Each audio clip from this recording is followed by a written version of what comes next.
Saya curiga dia digangguin sama teman-temannya. Kamu gak mau cerita soal kejadian malam itu? Gak usah kamu pikirin, Ranu. Semua ada balasannya. Assalamualaikum Sobat Movel, gimana kabar kalian? Lagi butuh kehangatan? Cie, duduk aja lah di depan kompor. Pokoknya, buat yang udah pada subscribe, aku doakan semoga kalian selalu bahagia ya. Yang lagi butuh kehangatan, semoga aja dikasih rezeki buat beli selimut. Amin. Tadi doanya nggak salah kan ya? By the way, aku udah bikin versi artikelnya ya, review film Munkar yang tertulis dan kalian bisa baca kalau mau. So, kita lanjut lagi ya. Film horor terbaru berjudul Munkar yang dibintangi oleh Adisti Zara telah resmi tayang di bioskop sejak Rabu 7 Februari 2024. Dalam film ini, Anggi Umbara yang sebelumnya menggarap film-film seperti Siksa Neraka dan Kansab jadi sutradara film ini. Film Munkar disusun oleh penulis skenario Evelyn Afnilia yang udah terlibat dalam proyek-proyek film terkenal sebelumnya, ada Pamali dan Teman Tidur. Rumah produksi yang menaungi film ini adalah MD Pictures dan Big House Film. Dalam film Munkar, Adisti Zara memerankan sebagai Ranu, sementara Safira Ratu Sofyan berperan sebagai Herlina. Dikisahkan santriwati bernama Herlina, ya dia itu santriwati rumahan ya, yang dipesantrenkan gitu, biar dia bisa tambah ilmu agamanya gitu. Rupanya dirinya menghadapi tantangan besar dalam beradaptasi.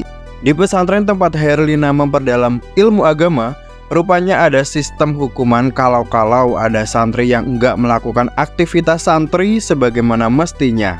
Singkat cerita, Herlina menjadi target perundungan oleh sesama santri. Kondisi ini semakin memburuk sampai akhirnya setelah suatu peristiwa terjadi, Herlina pun mengalami kecelakaan fatal dan meninggal dunia. Innalillahi wa inna ilaihi raji'un. Kejadian enggak terduga pun terjadi di pesantren. Ya, Herlina yang udah mati muncul lagi, dan kemunculan Herlina membawa aura misterius di seluruh isi pesantren. Film Munkar memperkenalkan karakter Herlina yang sebenarnya memiliki potensi menjadi sosok misterius dan menyeramkan. Tapi sangat disayangkan treatment yang diberikan padanya sebagai hantu yang sering mengucapkan Assalamualaikum sambil tersenyum aneh dan sering menampilkan tatapan tajam. Tapi paradoksnya, sebagian besar santri diperlihatkan enggak ngeh dengan perilaku Herlina yang aslinya sangat terang-terangan menunjukkan perilakunya yang begitu. Jadi ini seakan-akan kesan misterius Herlina hanya ditunjukkan untuk penonton, dan setiap karakter di sekeliling Herlina bisa dikatakan sebagai sekumpulan karakter yang enggak peka. Dari wajahnya, dari caranya dia berperilaku kan otomatis itu beda banget, tapi orang di sekitarnya itu enggak ngeh. Aneh banget nggak? Jujur ya, filmnya terasa singkat banget, sekitar 80 menitan lebih sedikit durasinya ya. Ini bikin alurnya jadi terasa tergesa-gesa. Aku merasa si sutradara kayaknya udah lelah sehingga kehilangan sentuhan dalam menyajikan kisah yang seharusnya memikat.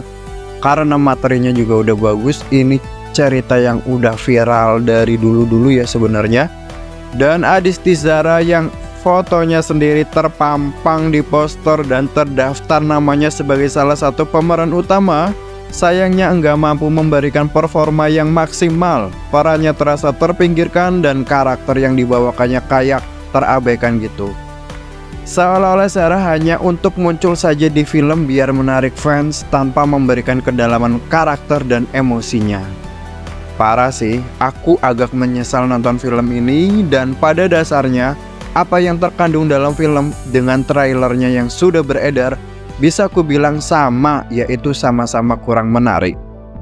Oh ya, film ini juga tampak gemar menggunakan jumpscare repetitif, ditambah dengan plot twist yang terasa terlalu dipaksa.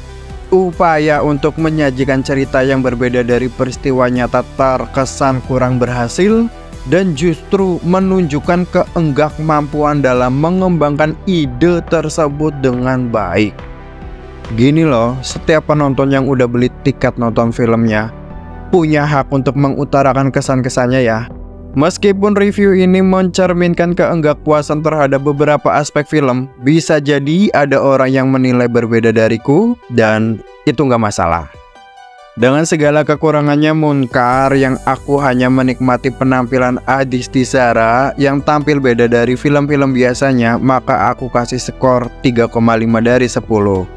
Ya, ini sebagai refleksi dari kekecewaanku terhadap eksekusi yang terkesan norak. Aku memang nggak bisa bikin film, tapi minimal aku adalah penonton yang merasakan sensasi filmnya. Jadi seharusnya siapa saja yang terlibat dalam film ini lebih baik introspeksi. Ya, dukung terus yuk perfilman Indonesia dan selamat menonton. Kayaknya gitu aja, makasih atas dukungan kalian dengan subscribe Movel. Pokoknya thank you so much. Sampai jumpa di review berikutnya. Wassalamualaikum dan bye-bye.